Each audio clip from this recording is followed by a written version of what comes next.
bienvenue sur Radio LFE, votre web radio préférée. Aujourd'hui, nous sommes vendredi, le premier jour de notre reportage sur le Festival des films courts 2025, 8e édition d'Inanaise. Voici l'interview de deux réalisatrices lycéennes qui ont réalisé le film À la fontaine des eaux. Attends, je réfléchissais à d'autres questions. Non, mais voilà, pour rappel, le film, du coup, il va être diffusé le 25 novembre, donc c'est mardi prochain, dans l'émission Libre Cours sur France 3. Et après, il sera disponible pendant une semaine en replay, mais du coup, on vous enverra le lien pour que vous puissiez le voir. Je pense qu'on peut les applaudir très fort parce qu'elles ont fait un travail merveilleux.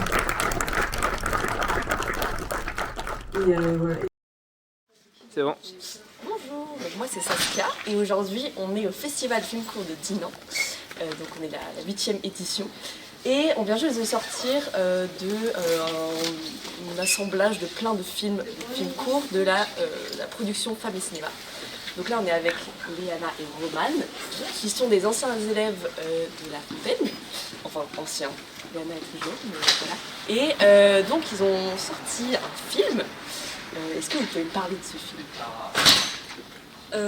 Alors du coup notre court-métrage s'appelle L'art de se perdre. Et de quoi ça parle du coup ça parle de... Je te fais un petit résumé ? Oui, un petit résumé. Ok, ça parle de Ewan et Dahlia qui se rencontrent, ils deviennent amis et en gros Dahlia...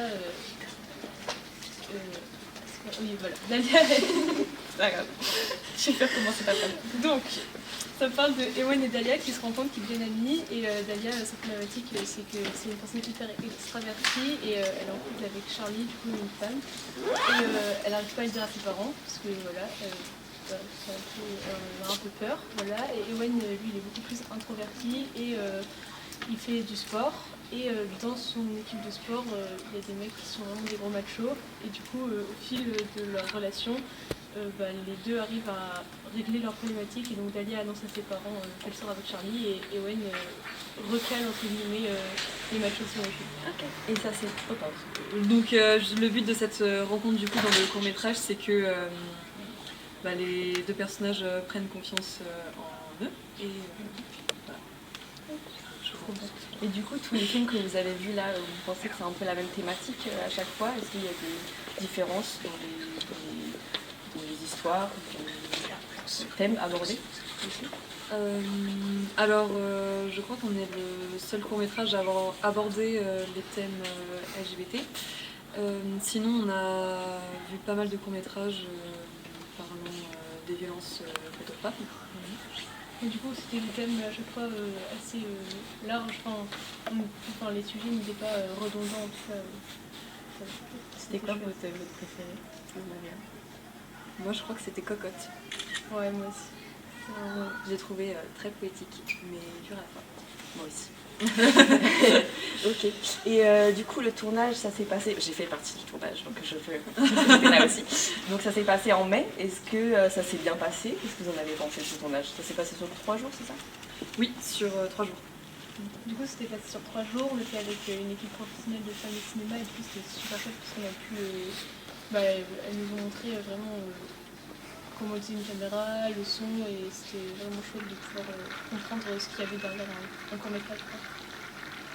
Ok, super.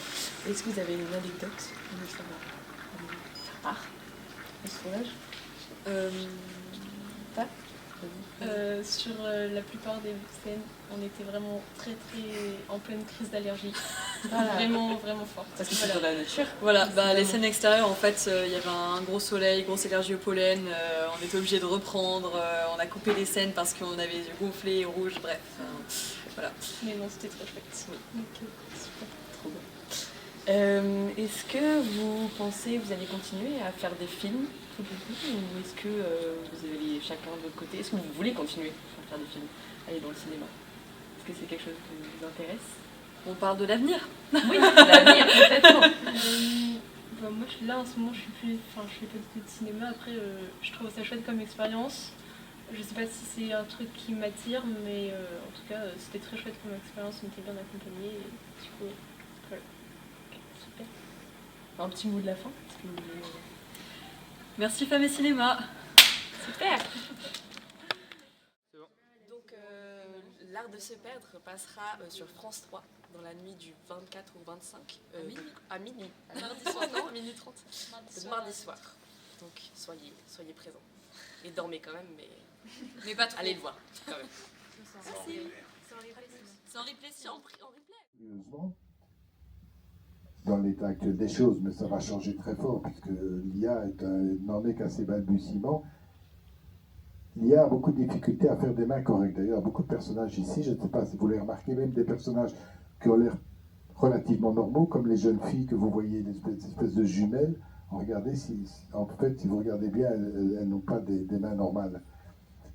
A fortiori, pour les corps comme les corps des personnages, des fumeurs d'opium, ce que j'appelle les fumeurs d'opium, qui sont les Asiatiques couchés au début, c'est la transformation du corps avec bicéphale, avec deux têtes, avec le bras qui va au mauvais endroit, qui m'intéressait parce que ça crée une image à la fois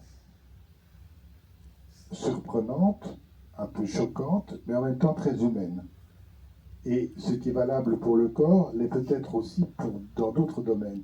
Dans le domaine des idées, par exemple. Peut-être que nos idées, la manière dont nous pensons, là j'extrapole, viennent aussi d'un fond de structure mentale, de schéma, de forme de pensée que nous développons et d'une manière. Alors si on est ChatGPT, on le développe d'une manière extrêmement scolaire, parce que ChatGPT c'est l'élève modèle. Mais pour peu que vous échappez à cette logique-là, vous allez vers la poésie. Vous allez par exemple, dernièrement je faisais l'expérience de demander à ChatGPT de me faire un poème à la façon d'Arthur Rimbaud. C'est très très compliqué pour ChatGPT de faire ça. Si vous lui demandez de faire un chapitre d'un roman de Simenon par exemple, ou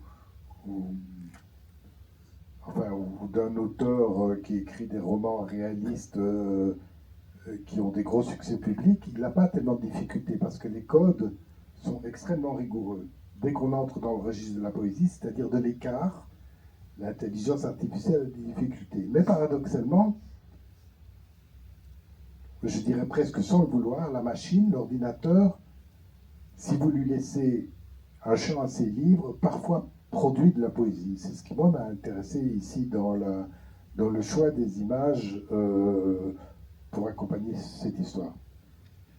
Mais du coup, Chimère, ou Souvenir d'un ami, fait aussi écho à un de tes anciens courts-métrages, qui était un souvenir terriblement intime et personnel, Mort à Vignolles, où tu avais utilisé des archives familiales.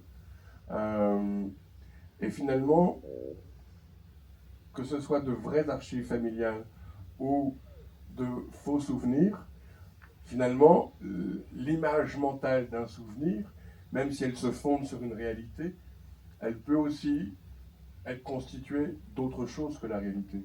C'est aussi ça que tu veux montrer. Le souvenir est toujours fait d'autre chose que la réalité, parce que la réalité, disons plutôt, le réel est tout à fait insaisissable. La réalité, c'est des interprétations qu'on peut donner du réel, et elle se modifie avec le temps. Donc, l'idée du cinéma vérité qui capterait le réel est une idée délirante, puisqu'évidemment, le cinéma, même tout à fait documentaire, fictionnalise, invente et transforme. Cela dit... Oui, mais le cinéma belge est celui qu'on t'a enseigné à l'INSAS et qu'on enseigne encore maintenant. On dit qu'il y a une grande partie de notre cinéma qui est le cinéma du réel. On tient ça d'Henri Storck. Et donc du coup, tu t'es toujours porté en décalage par rapport à cette vérité-là. Oui, parce que souvent, moi, ce qui m'attire, c'est pas une tentative de représenter, une tentative un peu vaine et illusoire de représenter le réel. Mais il faut dire que l'IA apporte quelque chose qui est quand même assez différent de ce qu'on avait avant. C'est-à-dire que dans un documentaire classique, dans une image, je veux dire classique, qu'elle soit analogique ou argentique, peu importe, il y a une empreinte du réel. C'est-à-dire que ça capture quand même quelque chose qui a existé. Ça le déforme complètement, c'est pas le compte rendu, mais il y a ce truc un peu magique qui fait que la personne qu'on filme a vraiment existé. Dans le cas des personnages créés par l'IA, les personnages n'ont pas existé. Donc c'est c'est une recomposition à partir d'autres images, puisque le principe de l'IA, c'est de moissonner des milliards d'images et puis à partir de là de recomposer. Et donc il y a quand même une chose particulière qui se passe. Et donc on pourrait dire, et c'est une des critiques qu'on peut faire à l'IA, c'est que l'humain est en train de disparaître. Je ne crois pas du tout ça, parce que je crois que ce qui donne vie,